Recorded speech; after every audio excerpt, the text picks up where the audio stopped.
Hola, buen día. Soy el doctor Eduardo Sandes del área de investigaciones y les voy a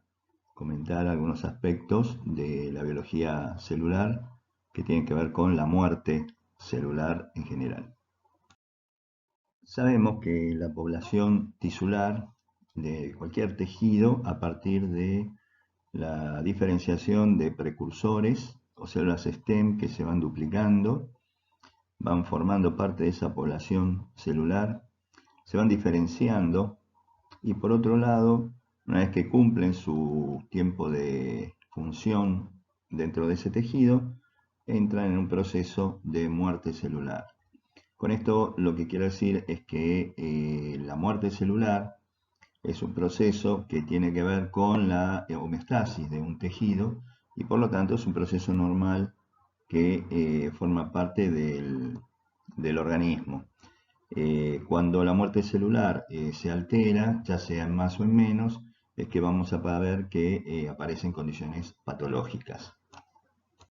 Bueno, algo que es interesante es un poco el recorrido de la historia del concepto de muerte celular, que nosotros lo vamos a decir, vamos a poner un punto de inicio con el padre de la patología, que fue Rudolf Virchow, quien en 1858 ya describe dos tipos de muerte celular, la necrobiosis y la necrosis. Por otro lado, tenemos que algunos investigadores alemanes, científicos alemanes, como Karl Borg y Walter Fleming, en sus estudios sobre biología del desarrollo, ya databan, digamos, dibujaban algunas imágenes muy típicas del proceso de muerte celular de tipo necrobiótica que había descrito Virchow en el 58. Y así podemos ver, estas que son imágenes que hacen referencia a precisamente este tipo de muerte celular. Sin embargo, desde el punto de vista actual, el concepto de muerte celular, principalmente apoptótica, parte del patólogo australiano John Kerr, que en 1972 plantea este tipo de muerte como una muerte diferente de lo que sería la muerte por necrosis. Y digamos, es la visión que tenía John Kerr a través de microscopía electrónica, que si uno la compara con las que dibujaban Walter Fleming o Carl Boll, eh, digamos que no tienen mucha diferencia entre lo que veían esos investigadores alemanes y lo que definió John Kerr como apoptosis. En el año 1973 es que comienzan a clasificarse de alguna manera los tipos de muerte celular, tanto dentro de sus aspectos morfológicos como funcionales. Y así tenemos que se divide básicamente en dos grupos, uno que es la muerte celular programada, dentro de las cuales se encuentra la tipo 1 o apoptosis y la tipo 2 o muerte celular de tipo autofágica. Y una muerte celular no programada en donde los investigadores incluían a la necrosis como un evento que no dependía de ningún tipo de programa genético preestablecido. Este tipo de clasificación fue variando a lo largo del tiempo, al punto tal que años después ya teníamos que la apoptosis y la necrosis seguían como parte de esta clasificación, la autofagia también, pero se incluían nuevos tipos de muerte celular que eran, digamos, descritas por diferentes investigadores. Aquí abajo tenemos imágenes de microscopía electrónica, donde tenemos imágenes de una célula apoptótica, tenemos imágenes de una célula con proceso de necrosis, con pérdida de solución de continuidad a nivel de la membrana, autofagia, la muerte por autofagia, donde aparecen numerosas vacuolas autofágicas dentro de la célula que llevan a la muerte de esta, y una cuarta que sería la catástrofe mitótica, que tiene que ver con una alteración en el proceso de mitosis. Como vamos a ver, esta clasificación suele ser revisada cada 2 años, 3 años por un comité de expertos, y a lo largo de esta evaluación que hacen el comité de expertos, algunos tipos de muerte celular van incorporándose y otros van saliendo de esa clasificación. Así tenemos que hacia el 2012, este conjunto de expertos que forman, digamos, un comité de nomenclatura de muerte celular, había planteado la existencia de todos estos tipos de muerte celular, como pueden ver aquí, donde está la anoiquis, la muerte celular autofágica, la dependiente de capasas, o sea, la tipo apoptótica, ya sea por vía intrínseca o extrínseca. Incluyen, por ejemplo, el proceso de cornificación que se da a nivel de la piel. La catástrofe mitótica ya incorpora la necroptosis, la netosis y otros tipos de muerte celular. Hacia el 2015, este mismo grupo de expertos tratan de simplificar un poco la situación ante semejante cantidad de muertes celulares y tratan de dividir en dos grandes grupos como habían hecho inicialmente, en la muerte celular accidental, que sigue, digamos, correspondiendo a una muerte celular en donde no hay un proceso genético capaz de ser regulado o modulado farmacológica o genéticamente, y a eso lo llaman muerte celular accidental, y una muerte celular regulada que sí está bajo el comando de un programa genético y que puede ser modificado desde el punto de vista farmacológico o genético. Y en esta muerte celular regulada es que se incluye la muerte celular programada, que consiste en todo aquel tipo de muerte que depende de un programa genético, pero que forma parte de lo que sería la fisiología o la homeostasis de ese tejido, o sea, ya sea dentro del proceso de desarrollo del individuo o dentro de la homeostasis a lo largo de toda su vida. En ese caso se habla de muerte celular programada, como un subconjunto de lo que sería la muerte celular regulada que puede aparecer en condiciones por ahí más patológicas. Así llegamos al año 2018, donde podemos ver que se han descrito todo este conjunto de muertes celulares, que algunas aparecen acá en este pictograma, de las cuales nosotros vamos a referirnos a algunas, no a todas, para no extendernos demasiado en la clase,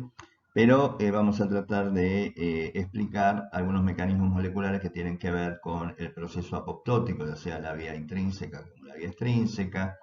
la necroptosis, la muerte celular por autofagia y algunos tipos de muerte más particulares, como el caso de la muerte celular por netosis, que son tipos de muerte que han sido descritas más recientemente. Aquí en estas imágenes lo que podemos ver es las tres formas clásicas de muerte celular, las dos reguladas, o sea, la apoptosis y la autofagia, y la no regulada o no programada, que sería la necrosis. Acá tenemos una célula normal, con su núcleo, su cromatina, su heterocromatina, sus zonas de eucromatina. Acá vemos una célula apoptótica donde se ve la marginación semilunar de la cromatina. Esta es una célula típicamente autofágica, llena de vesículas autofágicas. El núcleo permanece con características casi normales. Lo mismo que en la necrosis, el núcleo se mantiene casi normal, eventualmente algo un poco más hinchado, y en el caso de la necrosis se ve una pérdida de solución de continuidad con salida del citoplasma hacia el medio extracelular.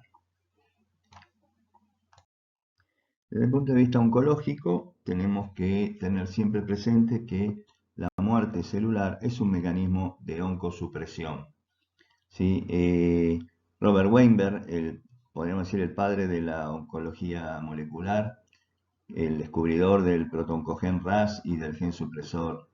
RB, en el año 2000 y en el 2011 hizo dos publicaciones fundamentales en donde postula que, o sea, la evasión o la resistencia a la muerte celular forma parte de las características típicas de toda célula tumoral, ya sea evadiendo o bien resistiendo el proceso de muerte celular a algunas alteraciones intrínsecas a las células neoplásicas.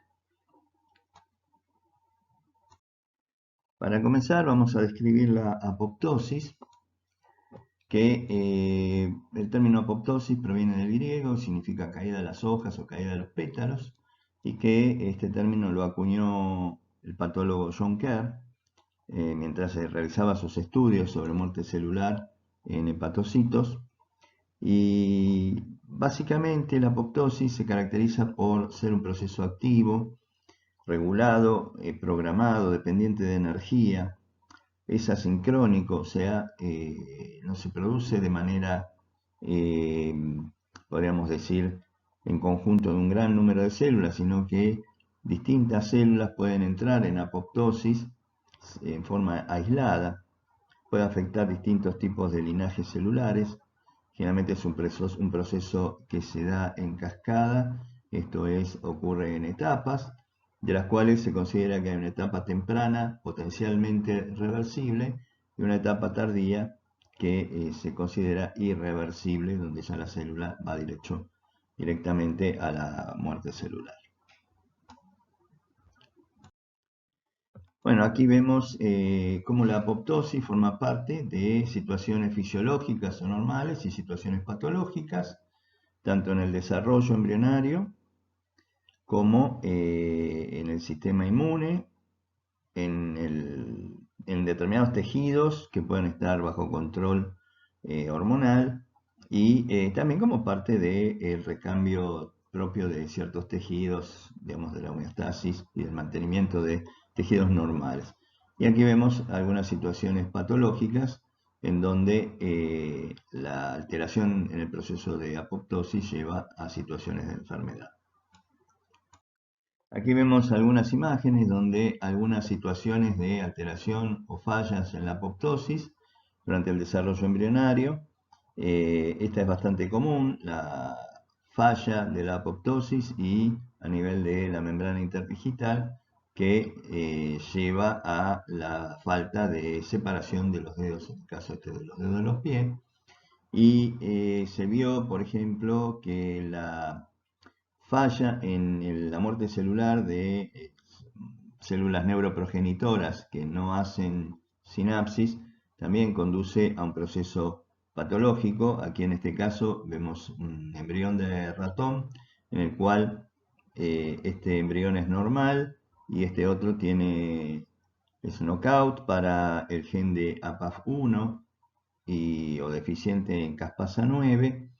y lo que se observa es una exencefalia, o sea, la falta de muerte celular a nivel de los neuroprogenitores que no realizan sinapsis genera un exceso de masa encefálica con exposición del cerebro, del tejido nervioso y falta de cierre de la calota. Aquí en estas imágenes lo que podemos ver es que por microscopía óptica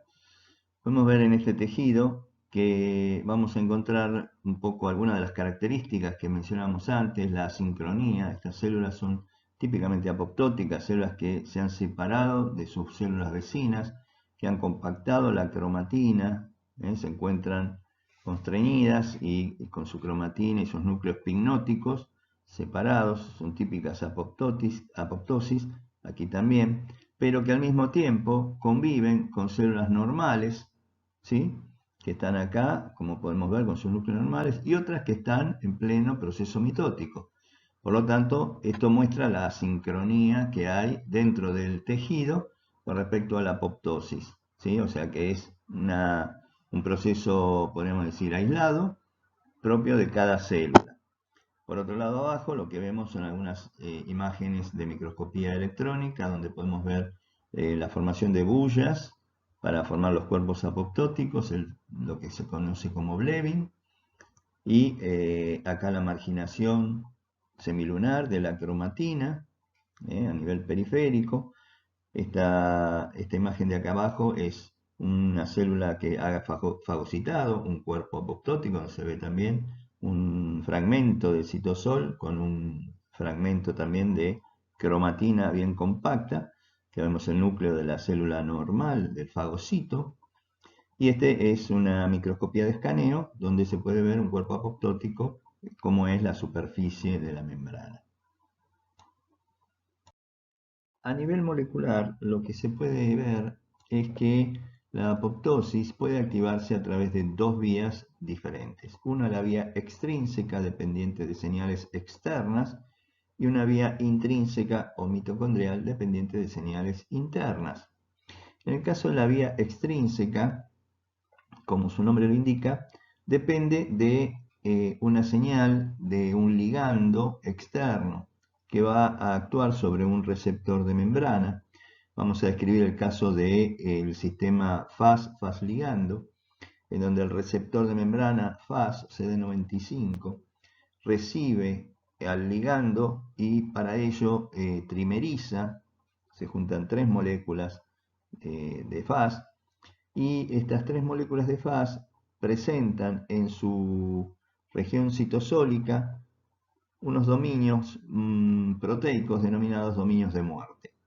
Estos dominios de muerte van a ser reconocidos por una molécula adaptadora intracelular llamada FAD, que tiene dominios de muerte de unión al receptor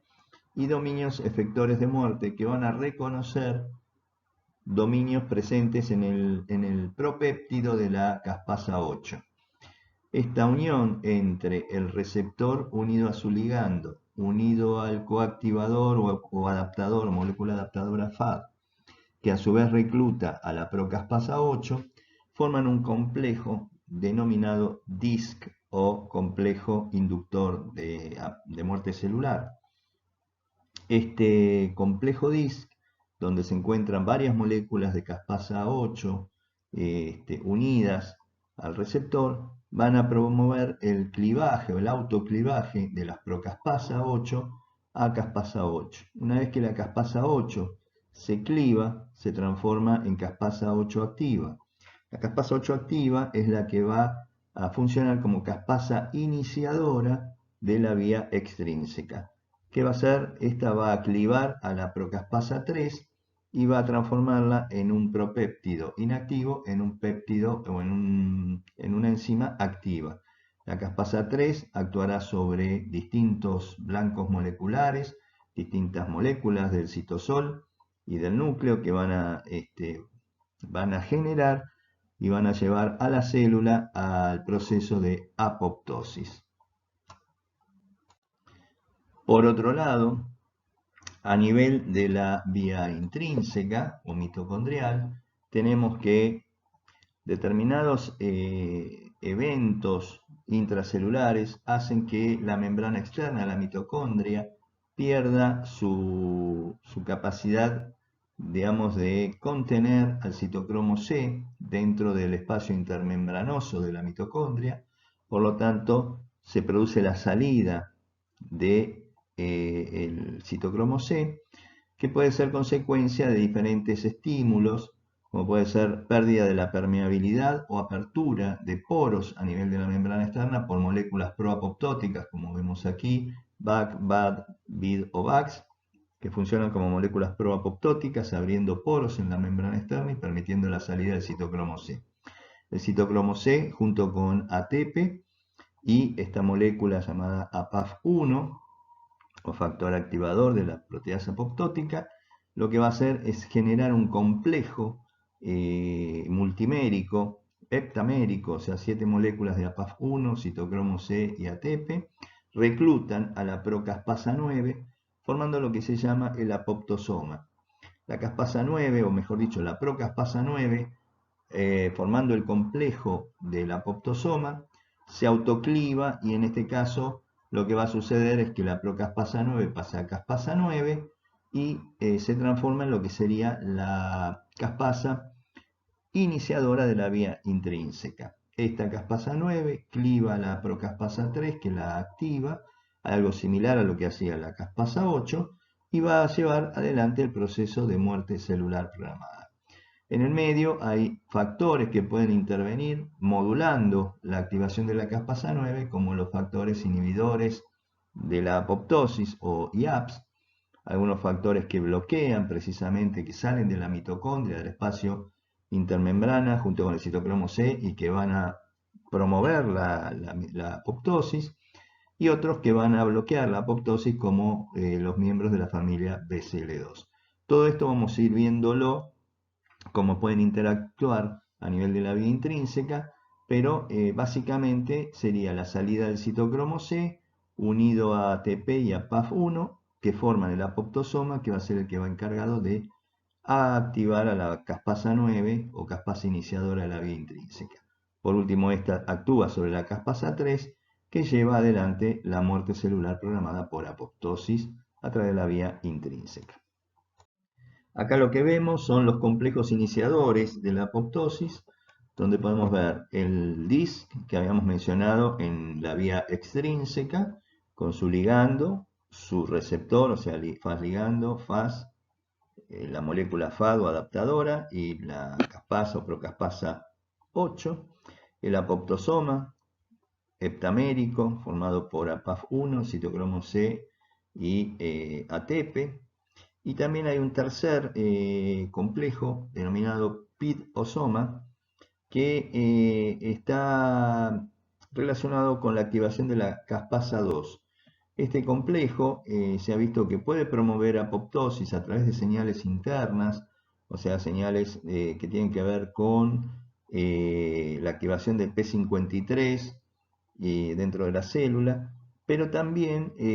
puede dar señales, otro tipo de señales intracelulares, por lo tanto, no es un complejo típicamente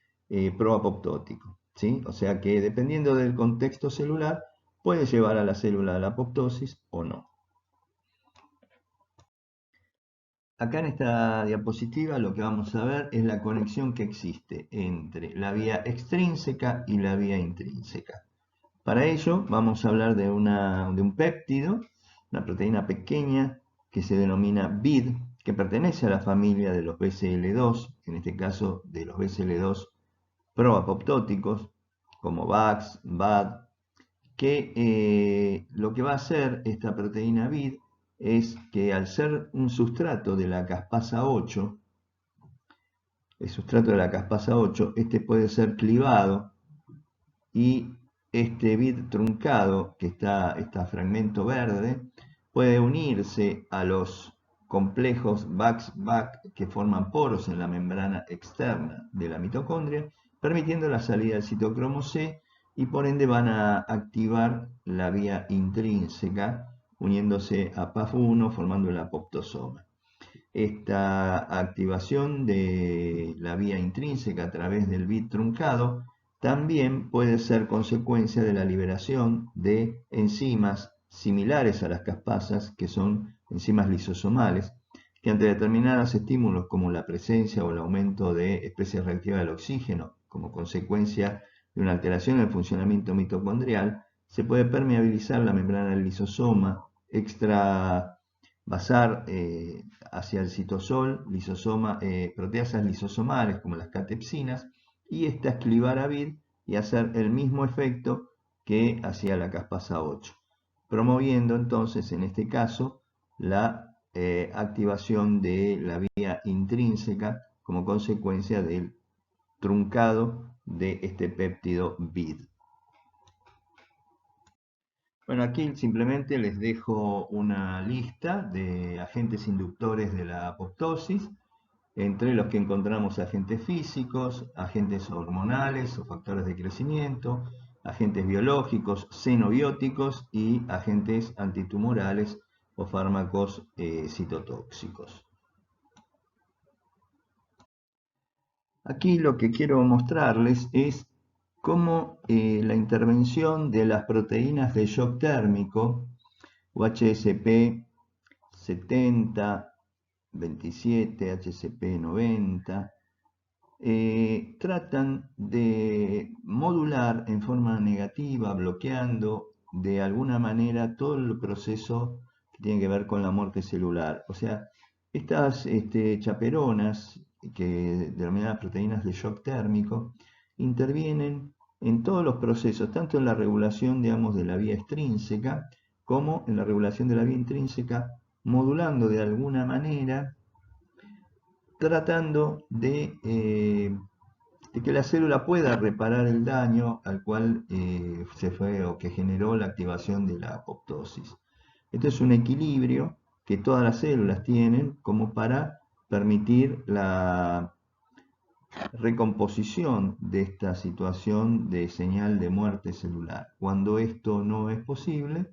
y es superada las señales de muerte celular, obviamente la célula va hacia la apoptosis. Pero fíjense que estas proteínas de shock térmico intervienen modulando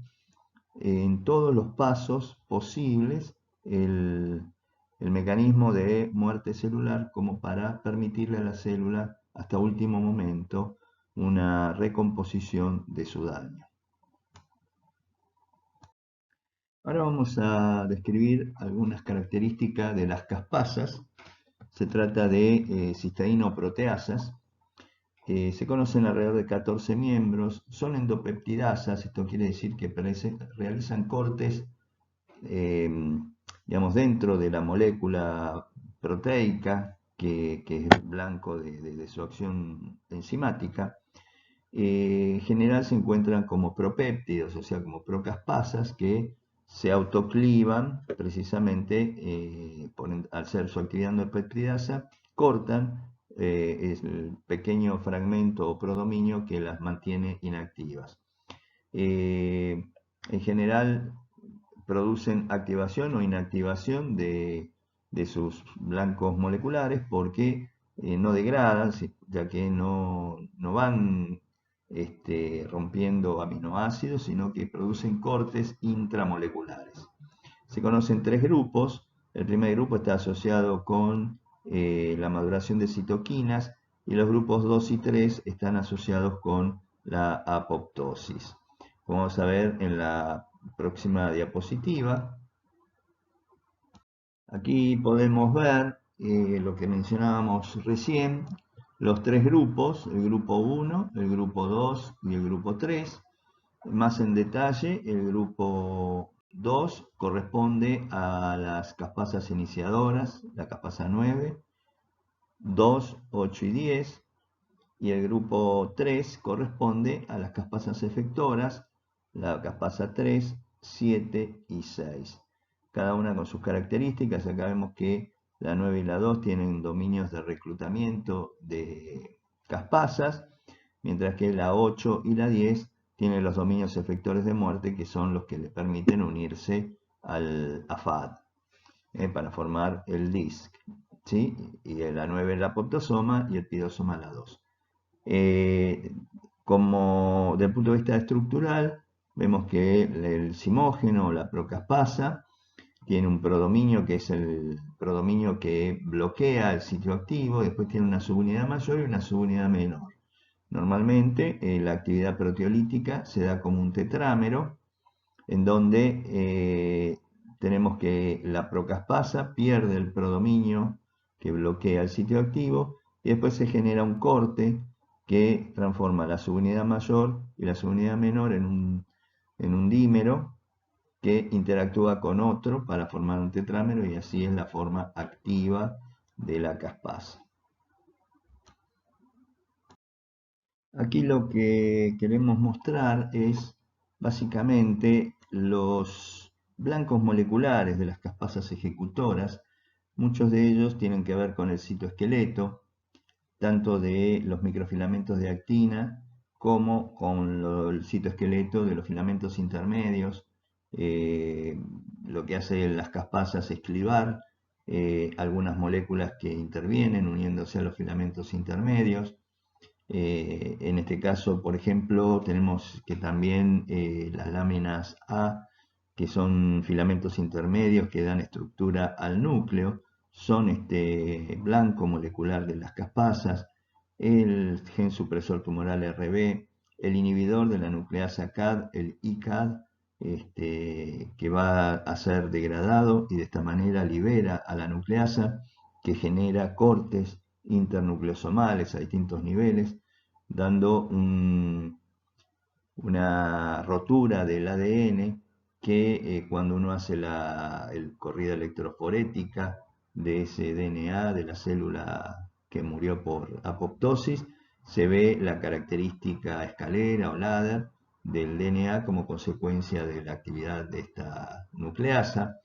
Es blanco también una enzima que está en lo que sería la base de la reparación del ADN como PARP,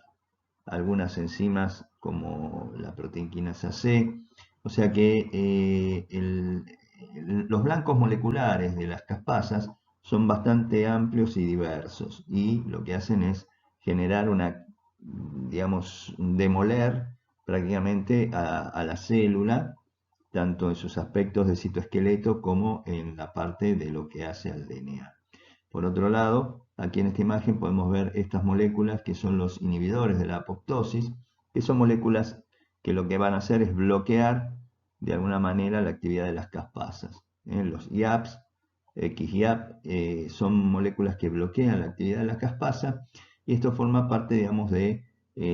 mecanismo de buffereo, podríamos decirlo, de amortiguación que tiene la célula, ya sea con las HCP como con estos inhibidores de la apoptosis, para tratar de que la célula pueda recuperarse de alguna manera y ver si se puede volver a un estado fisiológico, recuperándose y reparando el daño. Si esto no es posible, obviamente todo esto es irreversible y lleva a la muerte de la célula. Bueno, uno de los métodos diagnósticos a nivel celular es la electroforesis de ADN, que se hace sobre células apoptóticas. Recordemos que las caspasas tienen como blanco al ECAD, entonces deja liberada la nucleasa CAD, que lo que hace es generar cortes internucleosomales que me da distintos fragmentos de ADN de distinto largo. Y esto me genera, cuando hacemos una corrida electroforética, esta corrida típica en escalera o ladder, que como podemos ver, acá están los marcadores de peso de bases, de la cantidad de bases. Y lo que se ve es que en este caso, de la A a la E corresponde a distintas concentraciones de una droga o una droga en estudio que tenía efectos citotóxicos sobre las células J558 y se ven los distintos niveles de apoptosis que producen las distintas dosis de esta sustancia. En la línea F se observa un control negativo, que son células, o sea, es un extracto de ADN de células que no fueron tratadas y por lo tanto se ve cómo corre todo el ADN junto. Y en la última columna lo que vemos es un control positivo a partir de un extracto de células apoptóticas, en este caso de células 1 de 73, y que se utiliza como control positivo para comparar con las células tratadas, que son las células en este caso incógnitas. Otra técnica es la técnica de túnel, que consiste en la marcación de los fragmentos terminales, la deoxinucleotidil transferasa terminal, a nivel de las roturas del ADN, coloca deoxi-UTP,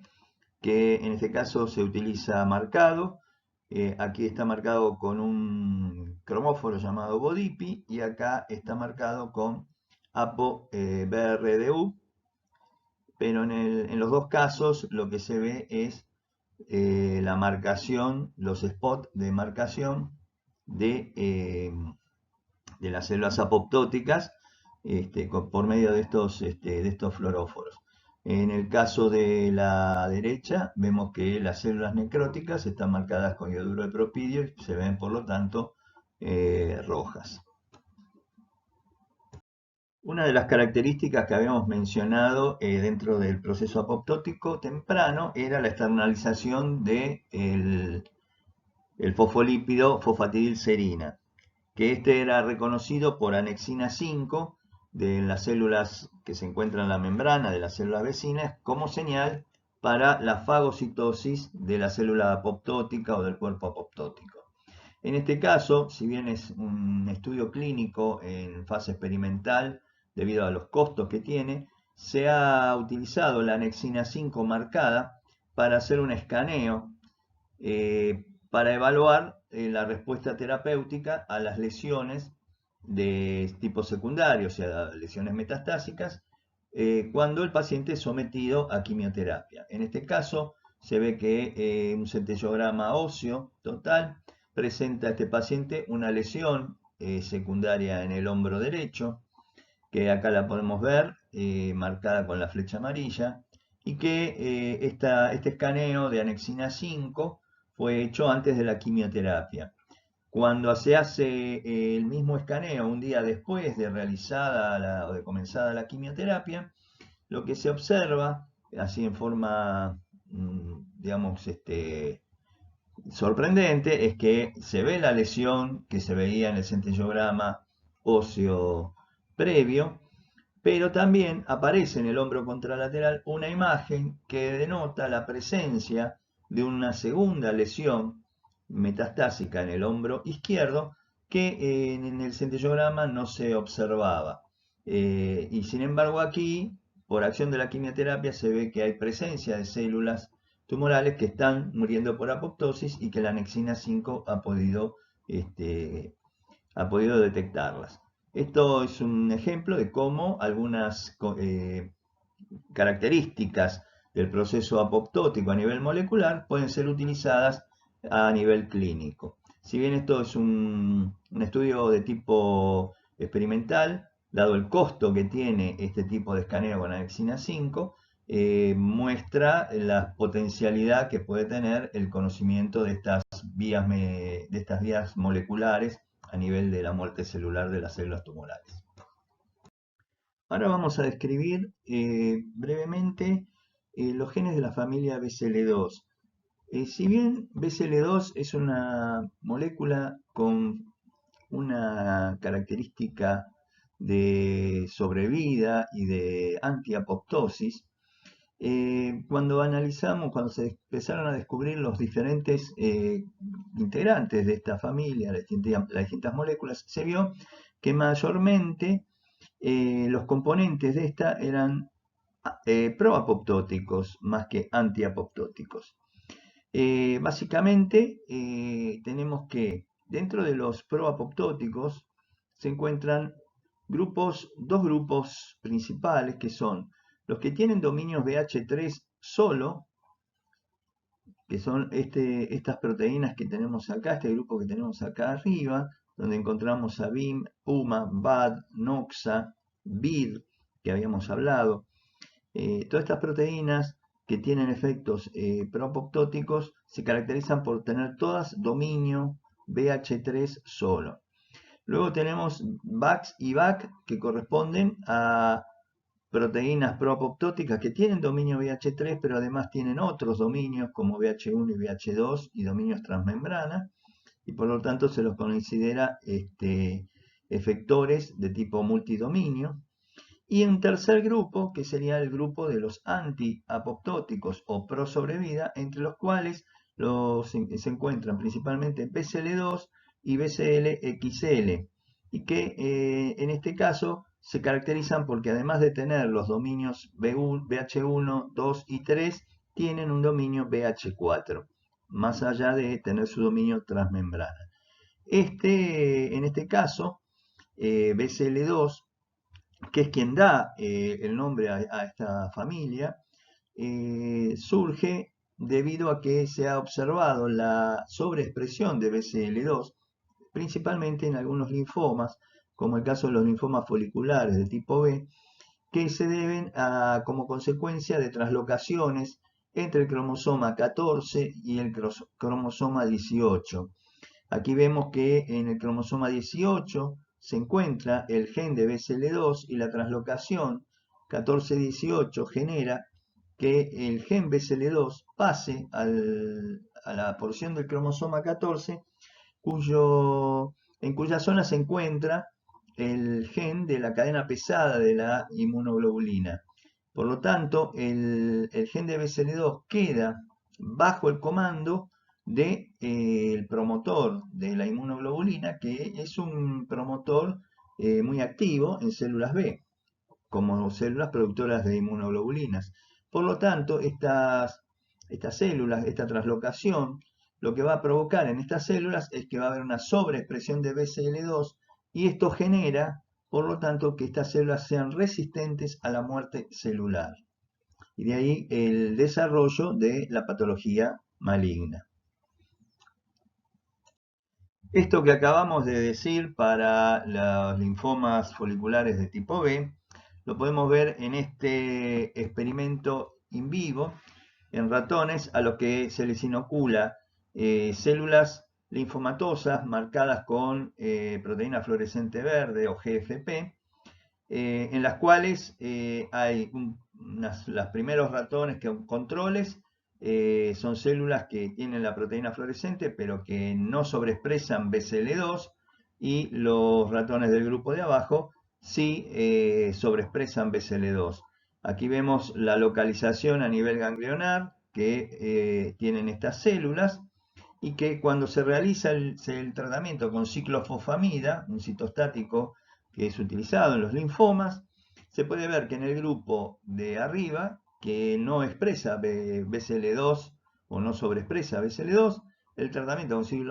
ciclofosfamida es eficiente. Mientras que en el grupo de abajo, donde tenemos sobreexpresión de BCL2, las células linfomatosas son resistentes a la quimioterapia instituida. O sea, e incluso aumentan el tamaño de las lesiones. Esta es una forma clara de poder demostrar en forma experimental in vivo el efecto que tiene la sobreexpresión de BCL2 sobre la resistencia a la muerte celular, en este caso por apoptosis. Otra familia de moléculas que pueden interferir con el proceso de muerte celular son los inhibidores de la apoptosis o YAPs, que también forman una familia que está distribuida ampliamente en virus, levaduras y también obviamente en el hombre. Se conocen 8 inhibidores de apoptosis en el humano, de los cuales el más relevante es el XYAP, que es un inhibidor de las caspasas. O sea, estos inhibidores de la apoptosis lo que hacen es bloquear directamente a las caspasas, se unen a ellas y bloquean directamente el efecto o la actividad catalítica que tienen. Es importante porque, bueno, es un mecanismo que utilizan los virus precisamente para inhibir la muerte celular de las células infectadas. Pero en el caso de las células tumorales, algunos de estos YAP, si son sobreexpresados, lo que hacen es bloquear a las caspasas y de esta manera bloquear los mecanismos de muerte celular que puedan generarse como fenómenos oncosupresores. Una de estas moléculas de inhibidoras de la apoptosis es la survivina, que vemos acá, que tiene uno de los dominios VIR,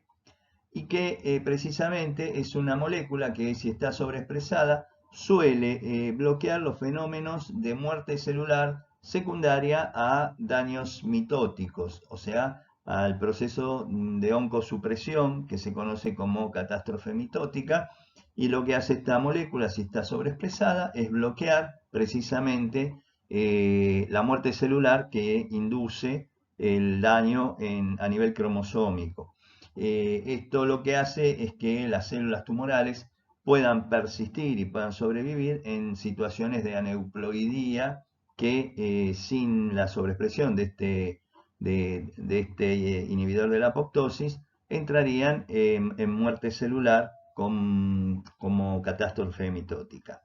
Así que bueno, esta es otra de las moléculas que debemos tener en cuenta, ya que muchas veces está sobreexpresada e incluso puede ser un marcador de mal pronóstico en algunos tumores. Para finalizar esta primera parte, les dejo acá una tabla con las diferencias a nivel causal y de cambios morfológicos, nucleares y bioquímicos entre apoptosis y necrosis. Y con esto cerramos el tema apoptosis y vamos a ver en la segunda parte los de otros tipos de muerte celular y algunos mecanismos oncosupresores como la senescencia y la catástrofe mitótica.